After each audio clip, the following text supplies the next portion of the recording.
Thank you, New York. Welcome. I'm going to start off with some questions about Casino Jack.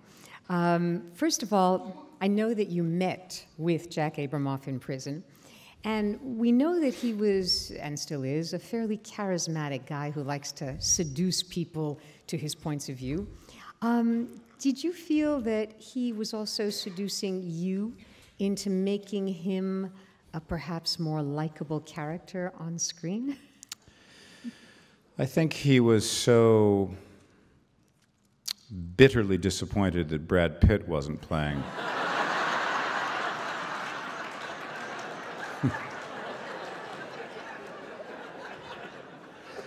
The idea of seducing me was not on his mind at all. I'll tell you, it was a really great opportunity. Once I decided to do the film, I knew sort of peripherally it had been a very big story in the United States, but by the time this story broke, I was already living in London. So you don't really get the kind of 24-hour, I think they call it the 24-hour news cycle, which seems to go on for 3 weeks.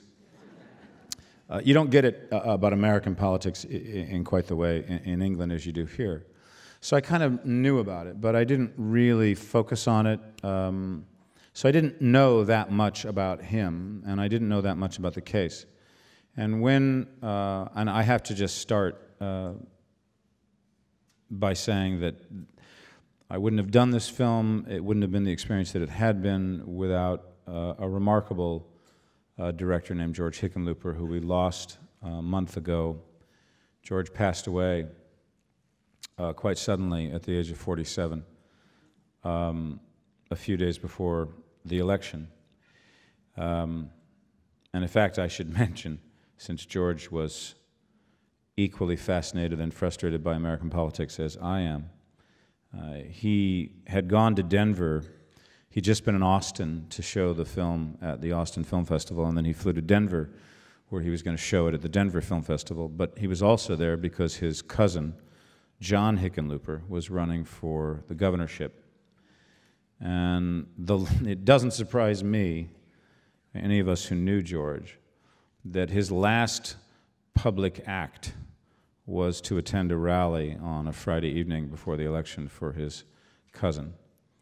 And I know that he was particularly proud that John Hickenlooper absolutely refused to run a negative campaign and ran a campaign based on ideas and not on the damage that he could do to his opponent, and he won that election in Denver by a wide, wide, wide margin.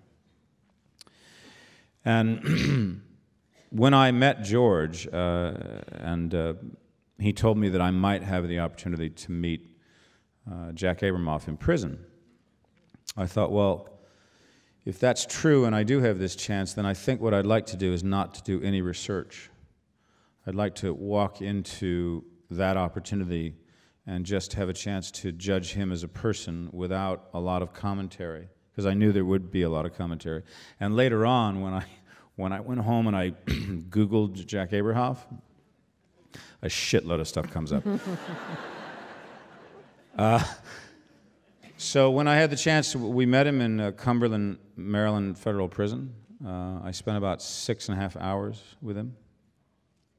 And I knew, you know, there may well have been an agenda that he may well have had, that he wanted to say certain things and not say other things, but I also knew that I was not using him as the source. I was using him as a source, and that I would be able to vet most of the things that we talked about. And ultimately I did. I not only had a chance to spend that time with him, but I then went down to Washington, D.C., and I spent 3 days meeting fellow lobbyists, meeting people in the political world, people that liked him, people that hated him, people that think he didn't go to prison for long enough. And then I started to look at the commentary and the news coverage. And now you have this, you know, one of the great pleasures of being an actor is that you're like a detective. And you know, you got all these clues. Some of them don't match up, some of them don't make sense. Some of them are myths, some of them are just lazy reporting. And so out of that, you try to sift through what I got from him and what I was trying to search for with him directly about his emotional life and what he was going through in the 2 years that we were going to depict in this film. All of what other people said about him, good and bad, and then all of the commentary. And out of that, George and I were determined to try to sift through all that and to create a film that would, first of all, be entertaining, second of all, be fun. Because, you know, if you say to people, we're going to do a movie about a Washington lobbyist, you can kind of hear the yawning start across the country. And George, who was like a big kid, enthusiastic and driven and funny, his sort of mantra about this movie was, I don't want to make a boring movie about D.C. I want to make Goodfellas. That's what I want to make, Goodfellas in Washington. So we tried as best we could to humanize someone who had been greatly dehumanized. And that isn't about feeling sympathy for somebody or saying, oh, what they did wasn't that bad. What he did was bad. He went to prison for it. He served his time.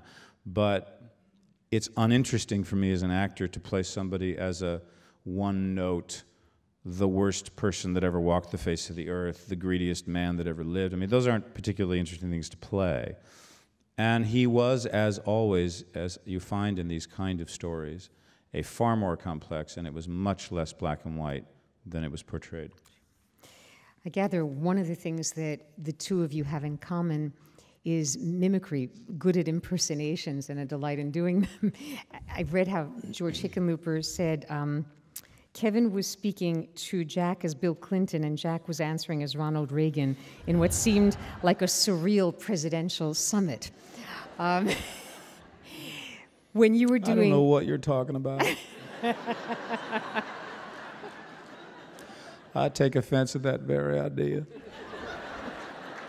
And I will not confirm that happened or didn't.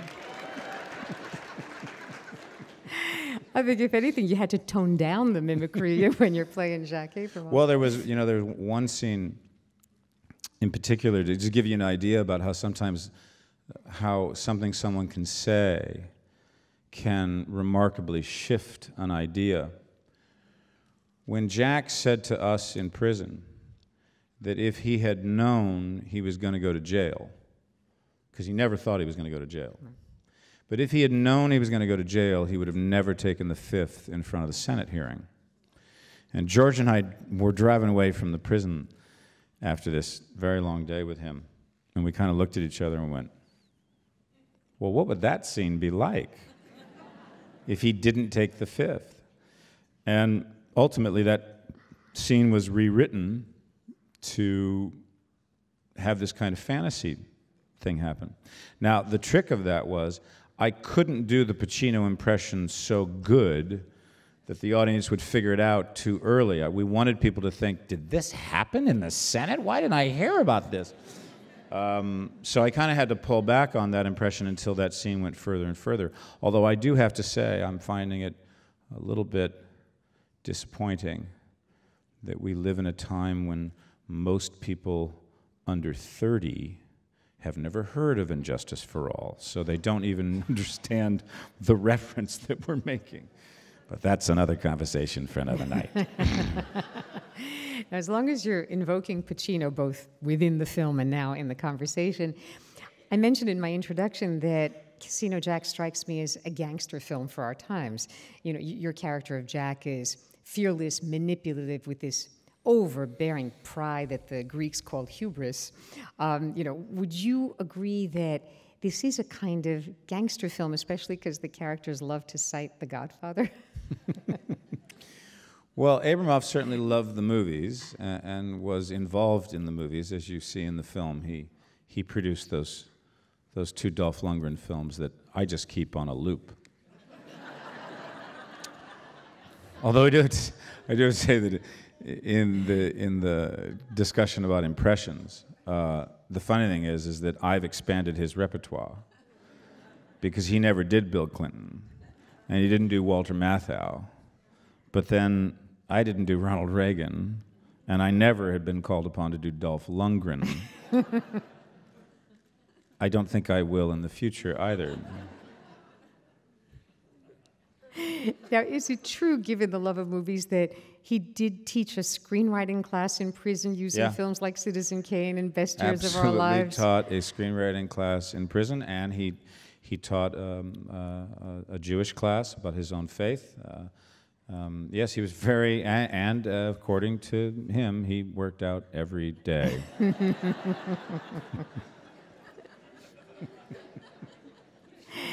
Where is Jack Abramoff now, and has he seen the film? I don't know where he is. I know where he was a few weeks ago. As up until December 4th, he had been released. He was under what they call home confinement. He was working in a kosher pizzeria in Maryland. I guess they felt that they could use some of his marketing skills. However, I believe he's now left that. He's now a completely free man. I don't know if he's seen the film, but I know his children and his family have seen it because his children came to the AFI premiere that we did in Los Angeles in December. And, you know, I think probably as difficult as some sections of the film are for them to watch and re-experience, the thing I'm pleased about is that they felt that we were fair to him and that we treated him like a human being. And so they're pleased with the movie. Okay. Now, there's actual media coverage in this film. We see reporters, and in a rather daring scene, the real John McCain during the Senate hearings. Were there any rights issues in using, for example, McCain in that actual scene? I don't know. I don't care.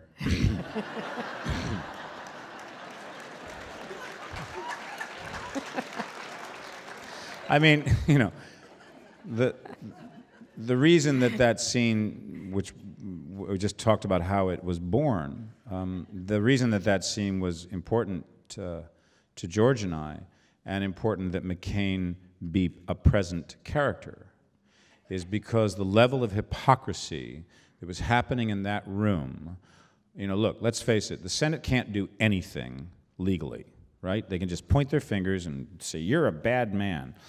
And those Senate hearings are generally dog and pony shows. They're about them being able to stand up and make a big deal about somebody else's wrongs.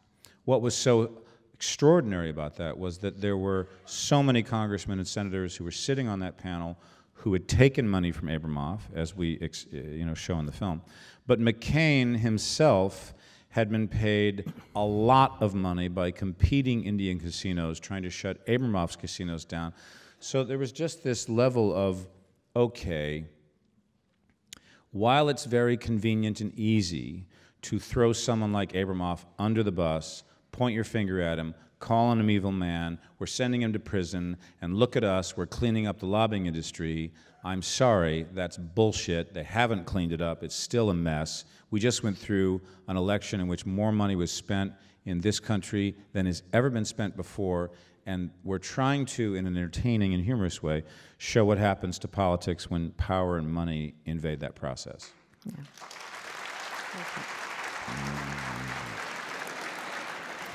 No, and I was saying backstage, there's a wonderful companion piece to this film, a documentary called Casino Jack and the United States of Money, which was also released in this past year by Alex Gibney, the guy who made the Enron film. And it makes the case for the system of what they call legalized bribery that exists in terms of the lobby industry. So, you know, I think what you just said is very important. Well, I was down in Washington. We took the film down to Washington a month or so ago, and I can only say that if there was one screening that I wish George Hickenlooper had been at, it was the one in Washington. What was interesting about showing the movie there was that they were laughing about 20 seconds before any other audience. They sort of saw it coming. You know, someone in an interview or a talk show said to me, you know, what do you think can be done about all this corruption? And I made this sort of apparently idiotic, unwell thought through comment, which was that it seems to me that it's very simple. As long as we force our politicians to go out and raise millions and millions and millions of dollars for television ads, then we will never take out the corruption, because it's about money.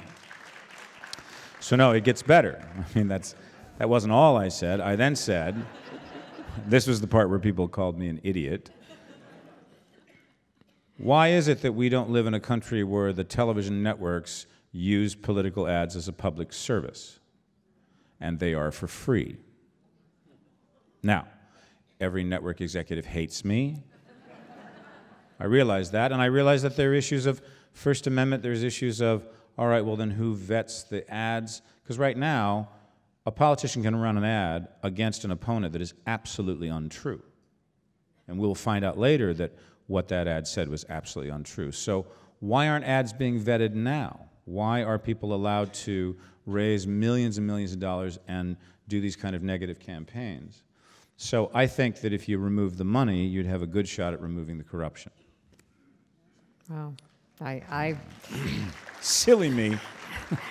I don't think you're an idiot, but then again, I'm not a television executive.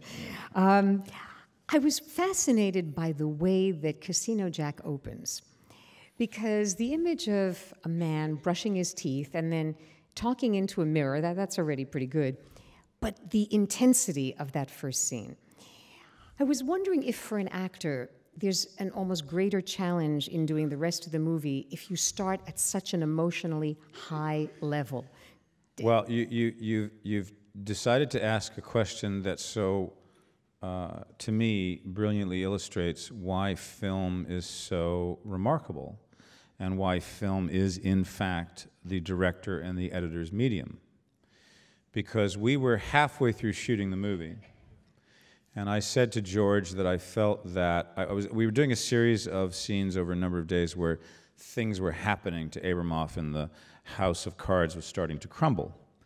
But I didn't feel there was a scene where we saw him defending himself. Yes, he does to a certain degree in the scene with Kelly Preston in the bathroom, but the veil comes down and he finally admits. I said, I feel like I want something where we see that level of arrogance, that level of hubris, that level of he felt he was doing all the good things he was doing justified the bad things he was doing. So we ended up writing that scene, and we decided to make it a monologue, and as if he was preparing for the Senate. That was sort of the idea in my head. This was what he was going to say in front of the Senate, because he was never going to take the fifth, right? So we wrote it, and we then shot it. We shot 2 takes. You saw the first take, and he never cut the camera, so it was 1 take. Then we finished the movie. Now, we assumed that that scene was going to play an hour 35 minutes into the film. And when George sent me the first cut, that's exactly where it played. It played about an hour, 30 minutes into the movie. And I called George and I said, I'm so pleased with so much of the film and where it's at, that we had a lot of work to do here and there, but I said, I have a fundamental problem with the way the film begins. I said, if you use the example of a film I did in 2008 called Recount, which was a film about the election between Bush and Gore. If you look at that film as an example, that movie begins with the event. And the event is a voter in a voting booth on voting day voting. And everything follows from there. I said, the problem with this movie is that we don't have a single event that we are following. He's the event. And I said, George, I know it's going to sound like a crazy idea, but I'd love to see what happens if you take the monologue in the mirror and you start the movie with it. Because then it will set the tone. I said, I feel like it takes us 20 minutes. You're meeting a lot of characters. You're learning about lobbying. You're in D.C. It takes us 20 minutes before we start to figure out who he is. I said, I think the monologue in the mirror does it. And so George tried it, and he loved it, and that's where it stayed. Wow. And you've just given a brilliant illustration of why you are also a director and producer, not merely an actor. Well, I do my best. I do my best. I try so hard. No, but really that is, to me, fascinating because it sets the tone. I mean, for me, that opening, when I first saw the film 2 months ago and again tonight, it's like it takes me inside a cinematic universe where this is the person, his psychodrama, his, sort of projection of himself, the personal, the private and the public, they're both there right away. And I get the feeling of somebody I'm a little scared of, but want to get to know a little better. So, well, that says more about you than Jack Abramoff. Always the case, sorry. I'm also fascinated by some of the other characters that you've played recently. And because the clip reel tonight included Shrink, among others, which I told you backstage I was a very big fan of, I was wondering if you could talk a little about, first of all, whether to you likability is of any importance as a character. I'm guessing it's not terribly important, but if you could just talk about it, because, for example, in Shrink, the character you play is not somebody that I would call, quote, sympathetic, unquote, but somebody that you have to work hard to get close to. I think that their characters can do many, many questionable, morally ambiguous, seemingly unsustainable choices in their lives toward other people. You can look at the great sort of villains in Shakespeare that audiences love. But there has to be, to some degree, a forgivability factor. An audience has to be able to, I mean, what, for example, in Casino Jack, I wanted to try to achieve was that if, even let's just say, that a lot of people knew who Jack Abramoff was and they made decisions about how they felt about him, and frankly, I don't think many people really knew who he was or gave two shits about it and really paid attention to it. But anyway, let's say they did. You want an audience to be able to engage in an experience where, against their better judgment, I like him, I don't like him, I like that, I didn't like that, I like him, I don't like him, I like him, I don't like him. So that there is a relationship where an audience is involved in an experience rather than an actor or director saying, this is who this character is from the very beginning, this is all this character will ever be, because I think that gets boring after about 10 minutes. So to me, I mean, from my perspective, I can't judge the people I play. I cannot sit and like them or dislike them. I have to just play them. I have to just try to put myself in their shoes. And it's one of the things that I think is the most humanizing thing about being an actor. When you are forced by your profession to stand in someone else's shoes, it makes it much more difficult to be prejudiced against people in your own life. And that's what I want people to experience when they see a film or a play, is to have empathy for another human being, even if you instinctively don't like them. There, but for the grace of God, it could be you, or as Sting says in a song, in another set of circumstances. And I think we always have to keep ourselves open to that, because it's too easy to point our fingers at people and make judgments about them. I find what you say absolutely persuasive, and the word forgivability resonates, I think, much more deeply than something like likability, so I thank you for that. Your name, the character of your name in The Usual Suspects, Verbal, strikes me as particularly apt for what I think of as one of your primary gifts, which is your voice. Maybe also because I recently saw the film Moon, in which Kevin Spacey co-stars merely as the voice of a computer with Sam Rockwell. It's beautiful work there, too. Anyone see Moon? A few, I hope. No, the only reason I say that is not because of me, but because Sam Rockwell is so awesome in that film. It's one of the truly unrecognized performances of last year. I think he's fantastic. Yeah. And I was wondering whether, is it perhaps your theater background that leads you, and here I'm not sure, to begin with voice when you're creating a character, or is that not necessarily the case? No, I generally have no idea how to begin. Okay. It's usually because every experience is different, because every director is different, because the work you're doing is different.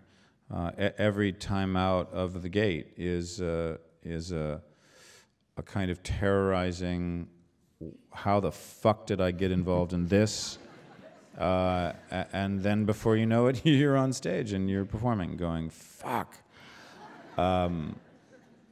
But for me, the process is always new. And I know there's sort of these kind of theories where Olivier was an actor who started from the outside and then worked in, and Brando was a guy who started from the inside and worked out, and I don't know. That's... Gotcha. Yeah. Well, actually, when I think back to some of your films, the ones in which you're blonde, and here that would be hurly-burly and consenting adults, there you're the really cynical, opportunist character where I'm not sure forgivability can even enter. But blondes do have more fun. Yeah. But I'm guessing that, you know, that kind of transformation helps you to become... Well, there are certain things that do help. Certain things that just, you know, it's like you put on a costume, or you put on if you're going to wear a wig, or I remember my favorite class at Juilliard was mask class. A man named Pierre Lefebvre, who was an extraordinary teacher. We worked with about 25 different masks, different shapes and sizes, and female and male and neutral. And when you put a mask on your face and stand in front of a mirror, you suddenly don't see yourself. You see something else. You see something that suddenly you become less inhibited about your own body, about being able to do weird and funny walks, and suddenly you become free.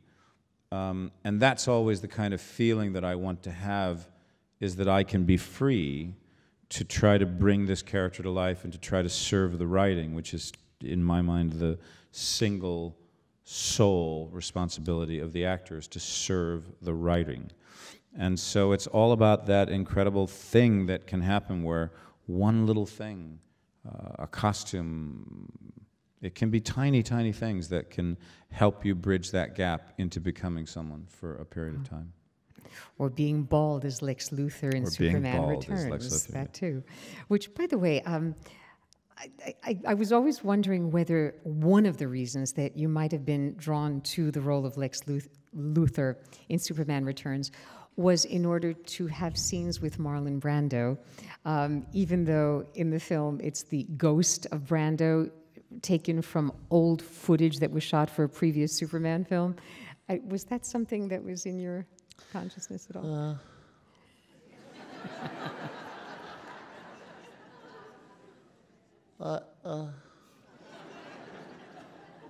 You know, Anita, I have no idea what the fuck you're talking about. Really.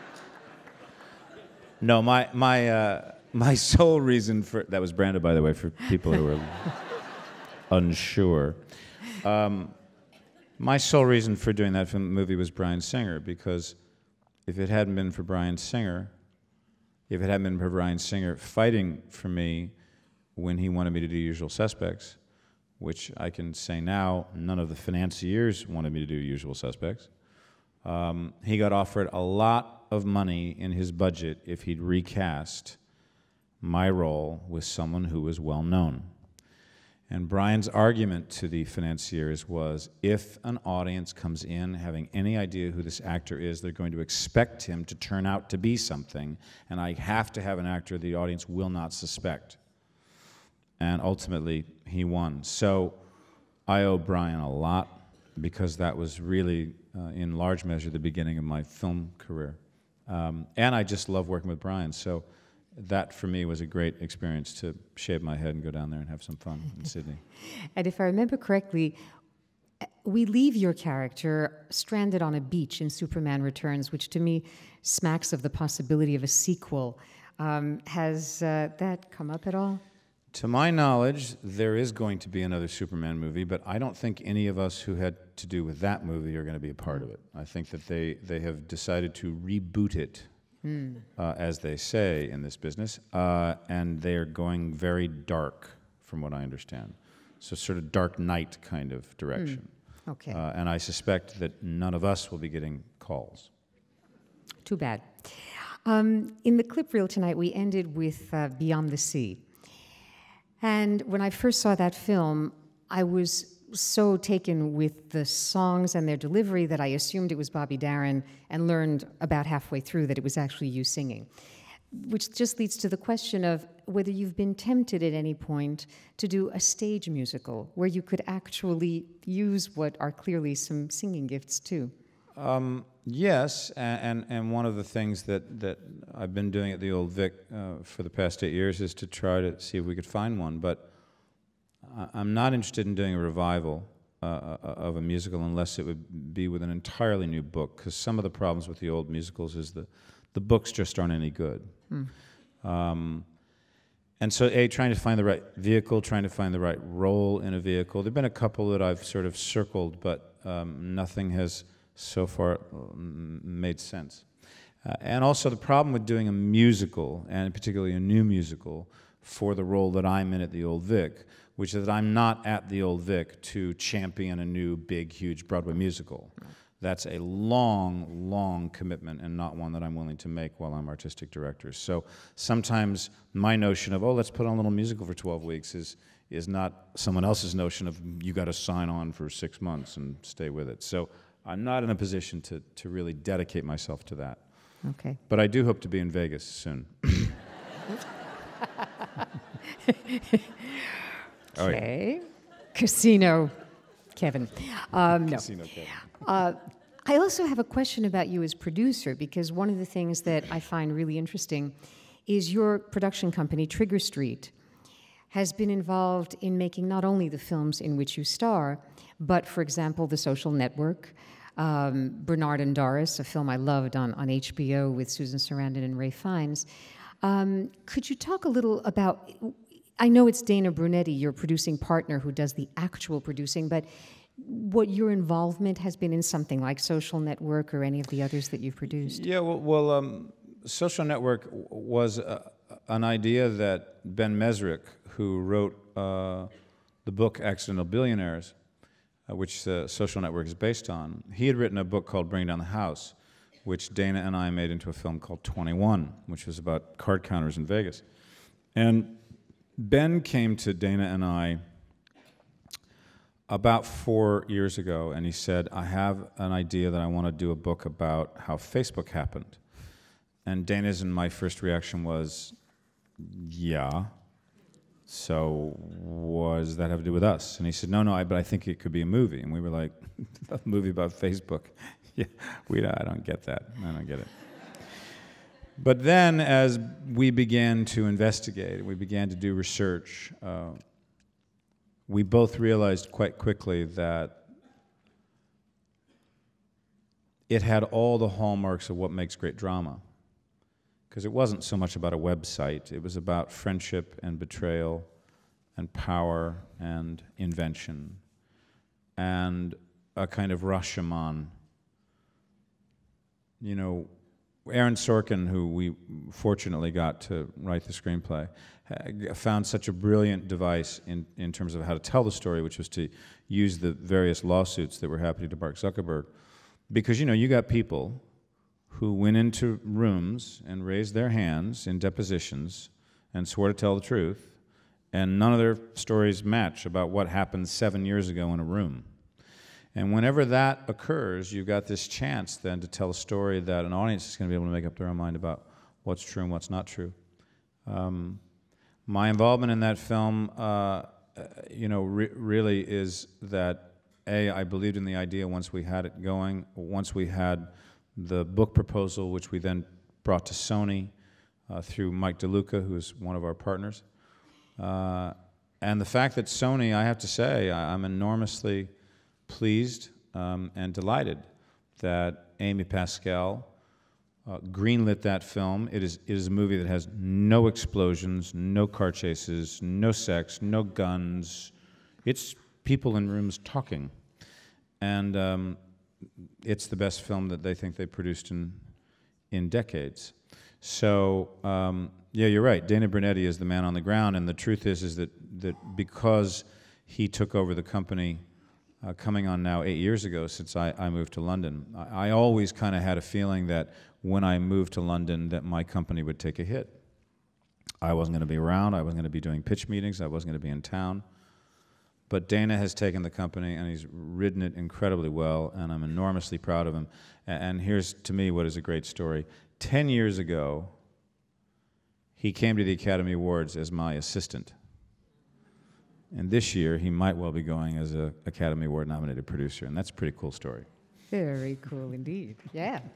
And also, you know, I credit you because I watched 21 the other night, and I thought, well, actually, it was my husband who pointed out that the similarity between The Social Network and 21, which Ben Mesrick and you would be the connecting things there, it's about college students in both cases, but in intellectually based enterprises where the characters assume a new power and wealth because of their involvement in something that wasn't originally there. And that's different from most of the college, you know, comedies that frankly bore a lot of us that, you know, are released. So those coming-of-age comedies about someone trying to find a condom, those are great movies. Exactly. Yeah, yeah. Now, I did want to ask you one or two questions along other lines, because you've worked with some of the greatest directors of our time, and I'm wondering also whether the choice of David Fincher for The Social Network had anything to do with you, because you had worked together on Seven, for example. Well, you know, in the first place, I had an extraordinary time working with David Fincher on Seven. He is one of the finest filmmakers around. And when he was suggested, when we got sort of word that it interested him, the idea of this film, no one would have necessarily thought Aaron Sorkin, David Fincher. But in fact, they complement each other incredibly well. Yeah, I absolutely, you know, checkmarked that approval very, very quickly as an idea, and we were very fortunate that David had a way into the film and had a way to make the movie that would illuminate what we thought was a pretty incredible script. Okay. Now, you yourself have directed two films. I mentioned before Albino Alligator and Beyond the Sea. I was wondering if there were particular directors with whom you've worked, among them Clint Eastwood and Alan Pakula and Philip Kaufman and Sam Mendes, Curtis Hanson, Al Pacino, Lasse Hallström, I mean, the list is endless, that you learned from in terms of directing, because I'll come back in a moment to the question of acting, but is there a particular director or two that gave you something that helped you as a director? Yeah, well, there's just no doubt that if you're in an environment in which a director is very clear about what they're doing and accessible, are able to explain and discuss what they're going for, you pick up so much. But I've also learned a lot from directors who I've never met, or directors who I only had a chance to have a conversation with on a phone, like Sidney Lumet, who I called before I did my first film, and he was incredibly helpful to me and a great champion. And I've learned from watching movies. I mean, you learn so much from great storytelling or great filmmaking. I've been lucky to have that sort of wide swath of education. Yeah. And in terms of your theater work, would it be correct to say that Joseph Papp and David Mamet have been among your most formative influences? Not Mamet, because No? I don't know Mamet. I happen to have done a film of his and now one play of his, but I don't know him personally. Okay. But I would certainly say that Joe Papp pretty much changed my life. My very first job out of Juilliard, I was 20. My very first job was Shakespeare in the Park, and I played a tavern person and a priest and a guard and a soldier and a messenger. I had 5 lines that I had to say to Mandy Patinkin, who scared the shit out of me. And Joe always used to come up to the park or into rehearsal at the Public, and he'd always sort of saddle up to the younger talent, and he'd sort of say, "Where are you from? And where'd you study? And, you know, what are you doing?" And so we had a number of those kinds of conversations. And this was summer of '81. We did Henry IV Part 1. And when that show was over, you have to understand now, I had just left Juilliard. I had no agent, I had no manager, I had no money, I had no prospects, I had no job. And I was terrified that if I went and worked in a restaurant and I became a waiter, that was what I would be. I would be a waiting actor. And so I went down to the public a few weeks after we closed the Park show, and everybody knew me down there, and they let me in, and I was sort of outside Mr. Papp's office, and I said, I wanted to know if Joe would talk to me for a few minutes, and Joe sort of leaned out the door. He said, yeah, come on in. So I came into his office, and I told him my little sad song of, I'm no agent, and I said, is there anything that I could do here at the Public? I'd love to work at a theater. I could learn as opposed to being somewhere else and having just a regular job. So Joe hired me in the stockroom of the New York Shakespeare Festival in the basement, and I spent 5 months handing out pads and pencils and erasers and whatever people needed in terms of supplies. And then ultimately worked my way up into Joe's office and became one of a whole number of people who were working for Joe right during the incredible campaign he held on 45th Street to try to save the demolition of the Morosco and the Helen Hayes theaters. And during this period, I got cast in this off Broadway production of a Friedrich Schiller play called The Robbers. And it was in a dance space on 13th Street. And for some reason, I still don't know why, the Village Voice came and reviewed this play.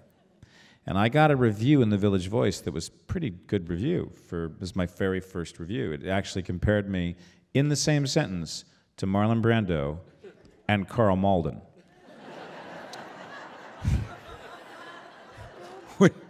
Which made my friends call me Marlon Malden for quite a while. But anyway, somebody at the Public showed this review to Joe.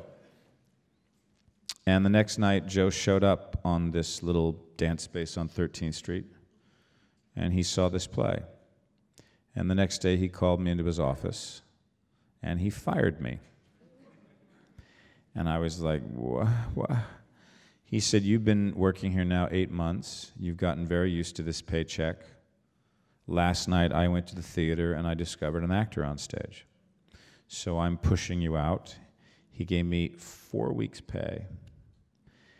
And I kid you not, 4 months later, he and his wife, Gail, were in the opening night audience of my first Broadway play. So I will never forget Joe Papp, because he believed in young talent, he encouraged it, he did an enormous amount for the American theater. He was a great, great producer, and there's not a day that goes by in my role as artistic director that I don't think of Joe.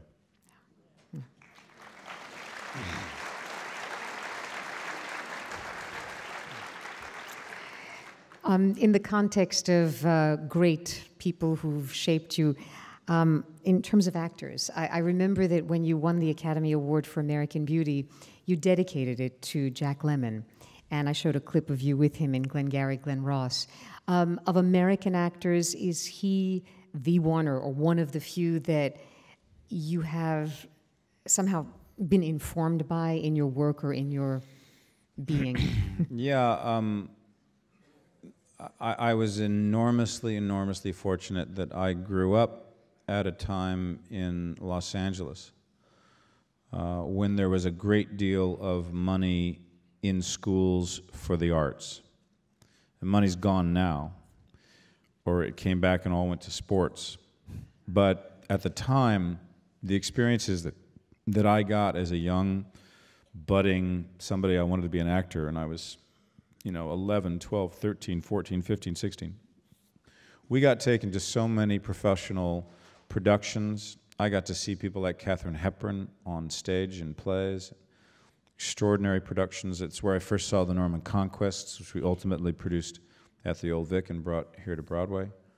And when I was 13 years old, I went to a workshop at the Mark Taper Forum that was being run by Jack Lemmon. And we had to do scenes from the play that we were seeing that day, which was Juno and the Paycock. And I did a scene from this play. And Jack Lemmon walked up to me after I did the scene. He put his hand on my shoulder and he said, "That was a touch of terrific." And he said, "You're an actor." He said, "This kid is exactly what I've been talking about. You should go to New York and study because you are a born actor." And I was like 13 years old. And, you know, just to give you a sense of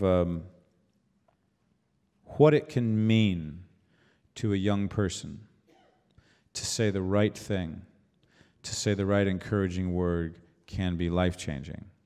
Because that particular thing on that particular day changed my life, because I did go to New York, I did study, and 11 years after I met Jack, I got the chance to audition to play his son in a Broadway production of Long Day's Journey into Night, and I won the role.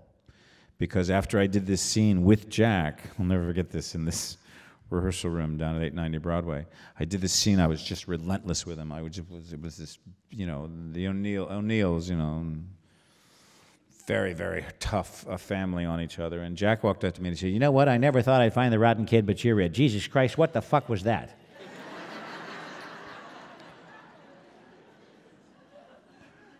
And of course, I spent a year doing that play with him, not just here in New York, but in London and Israel as well. And then we filmed it.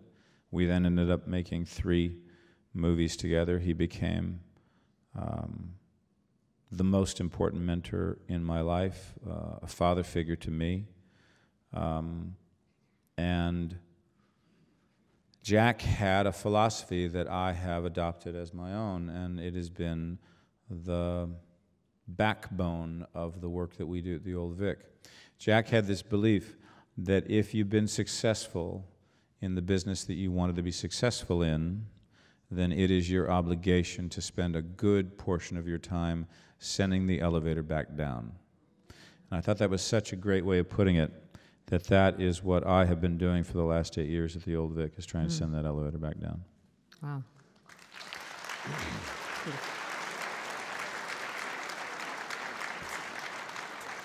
And another question about an actor, because it was, I read somewhere, your name, Spacey, if you take Spencer Tracy, that becomes a sort of shortened version. I heard that too. But it's not the reason. No, I was one of the, I have a very hard time having to tell Spencer Tracy's family that wasn't the case, because I admired hugely Spencer Tracy. But Spacey is a Welsh name. It is my family's name, and it is my name. So I didn't make it up, because that's the name you'd make up, right? Yeah. In the 80s, yeah, I'll call myself Spacey. Okay.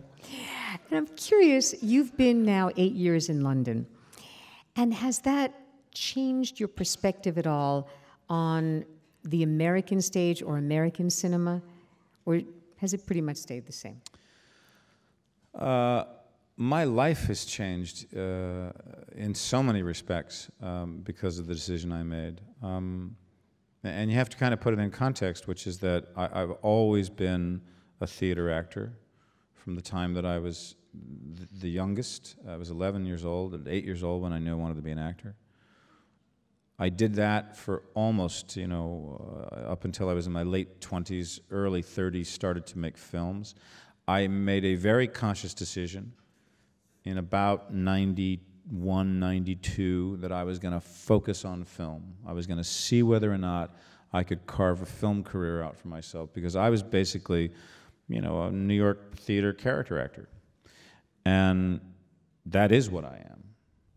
But after 10, 12 years of being very determined and very focused and very ambitious, at the end of '99, American Beauty had just come out, and I thought to myself, well, that went better than I could have hoped. Now what? Am I going to spend the next 10 years trying to do this again, repeat myself, stay on these lists, try to be in all the big hot movies? I thought, no, I kind of feel like I've done it. And what I wanted to do at that point in my life was to shift my focus back to the theater, to do something that was outside of my own ambition, bigger than my own career, and was something about a company and a company ethos. And so the Old Vic came along at exactly the right moment. The perspective it's given me on having made the choice, as I had to in the first 6 seasons, to completely focus myself, with the rare exception of doing a couple of films here and there. But my dedication has been going to work every day at that theater, and not just at that theater, but the work that we're trying to do in strengthening the cultural bridge between New York and Britain, and the work that we've now done all over the world through the Bridge Project, which Sam Mendes heads up for us, and the work I'm going to do in 2011 into 2012 with Richard III, which Sam is going to direct me in next year, and we're going to 9 cities around the world and 3 continents. Because I believe that we can accomplish things, we can say things, we can experience things culturally that we can't politically. And I believe in the power of theater.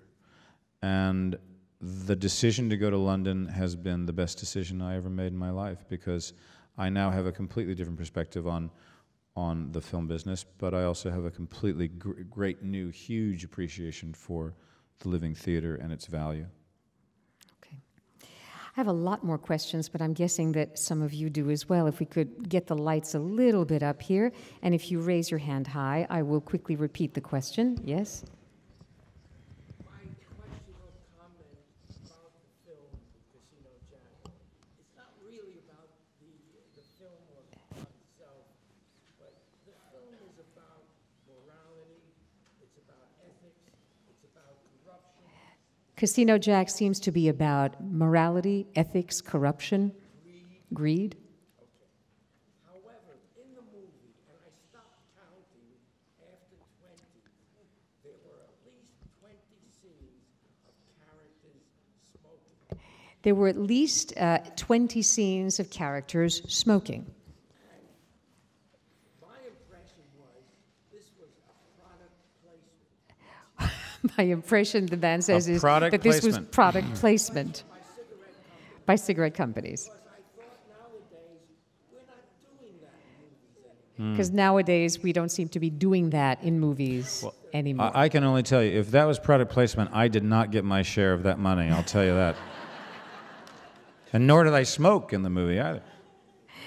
I think what the gentleman may be referring to, though, because we've been noticing, my husband and I lately, you get an R rating these days just if you have people smoking. So more and more films are removing the smoking of cigarettes, even in situations where characters really would be smoking. Yeah. So it's less typical to see what really has been the case, which is people in situations of great stress seem to still be taking out those cigarettes. But question over there.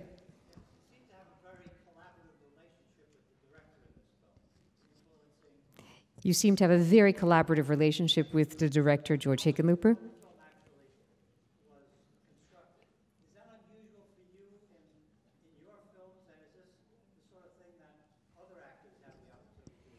Is this kind of constructive relationship with the director typical for you or unusual? It's what I always hope to achieve with a director, because, and particularly, I would say a director of film, because movies are not the actor's medium.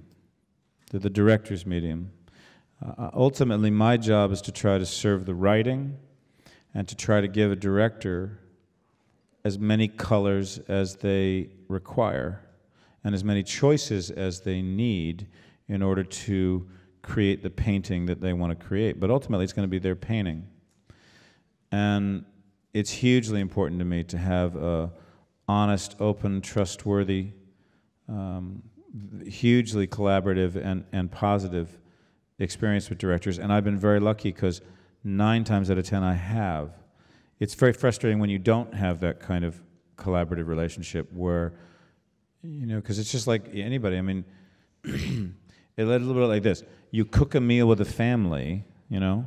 It's great when everybody's in the kitchen and everyone's participating and someone's doing this, and it feels great. You feel like a family. That's what making movies or doing plays can be like. You can be like a family. It doesn't mean you always agree with each other, But if you have the basis of trust and respect for each other, and I certainly did with George, then you don't feel cut out of a process, you feel a part, and you feel that your participation is as valuable as anyone else's, and I always try to achieve it, and I certainly had it with George. Okay, over there. This sort of echoes your story with the usual suspects, that Brian didn't want an actor that the audience was going to expect to do something.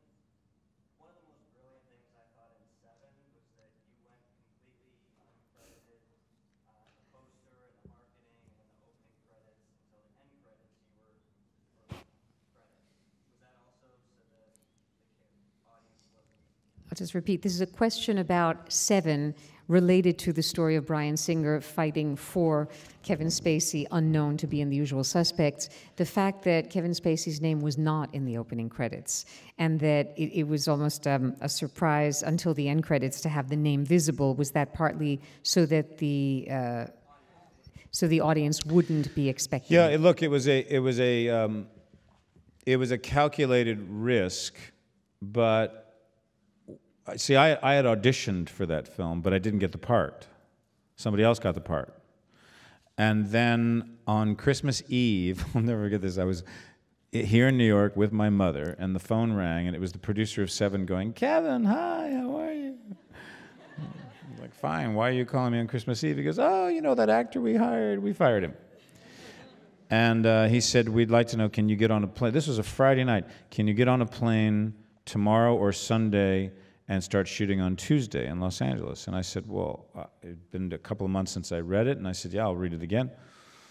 So I read it again, and the next day I remember having a conversation with my manager on the phone. I said, "You know, I've just shot Swimming with Sharks, The Usual Suspects, and a film called Outbreak." Yeah, I'd die in that film, by the way. And I said to my manager, "This film will undoubtedly come out after all of those.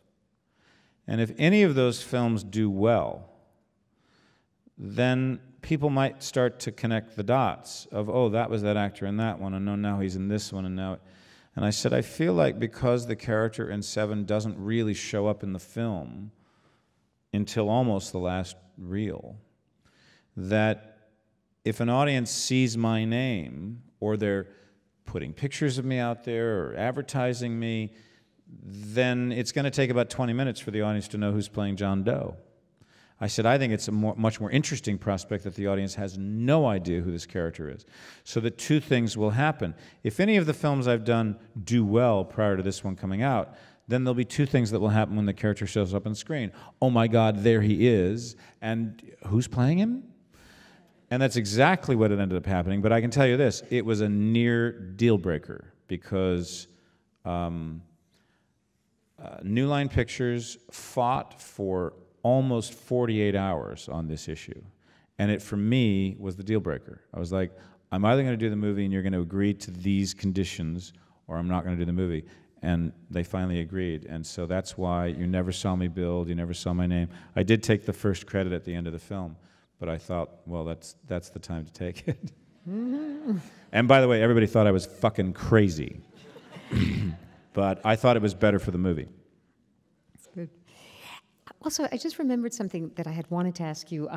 We'll take one more at least. You recently did a film called Margin Call that intrigued me a great deal, because I gather it's also, well, got a political element set against the backdrop of the financial crisis. Is it the last 24 hours of Lehman Brothers with Jeremy Irons? No, it's a fictionalized account of a particular firm at the beginning of the collapse of the banking industry in 2008. And Jeremy Irons, Paul Bettany, Zach Quinto, Demi Moore, Simon Baker, Penn Badgley, we all are in this film. And I play in this movie a guy who's been with the firm for about 34 years and is not a big CEO, but has to follow the orders that... And again, it was that sort of case where, you know, you look at how bankers, you know, you read anything about bankers and they're all horrible, greedy people and they're terrible and they should all die. And you go, okay, but a lot of these people are just people who go to work every day and they aren't making millions of dollars. And again, wanting to humanize someone like a banker was an interesting prospect. And we had an incredible time making the film, and it's going to premiere in a few weeks at the Sundance Film Festival. So it's going to Sundance first. Fantastic. We have time for maybe one more question. There's a woman in the back, yes?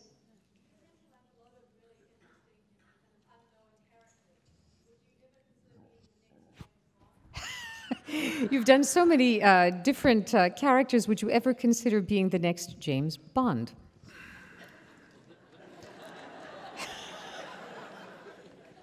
Look, I'd love to be a Bond villain, but I'm not so stupid that I think I might be James Bond. No. Despite the fact that Sam Mendes is directing the next James Bond, I do believe they have a James Bond. I appreciate the comment, and but no, I don't think I'd be right for that. But there was one other down here. No. Anyone else? If you're in the balcony, just yell. No. Okay. Well, what I'm going to just say is two things in closing, because I know that you're probably very tired after a day of doing a lot of publicity. Oh, no, I just flew in from London, and I don't know what time zone I'm in. Good. Okay. The first is that even though originally when I contacted George Hickenlooper back in September about this, he would have been sitting on part of this stage, and I just want to acknowledge that I feel his presence very much, even though he's not physically with us. And that second, less than 2 weeks from tonight are the Golden Globe Awards, and I'm just reminding everyone that in the category of Best Actor in a musical or comedy, the nominees are Johnny Depp and Johnny Depp for The Tourist and Alice in Wonderland, Jake Gyllenhaal for Love and Other Drugs, and then there's Paul Giamatti for Barney's Version, which we saw here a few weeks ago, and Kevin Spacey in Casino Jack. So I just want to tell you that we'll be rooting for you, and to thank you for being with us tonight. Thank you. Thanks very much. Thank you very much for coming out. Thank you.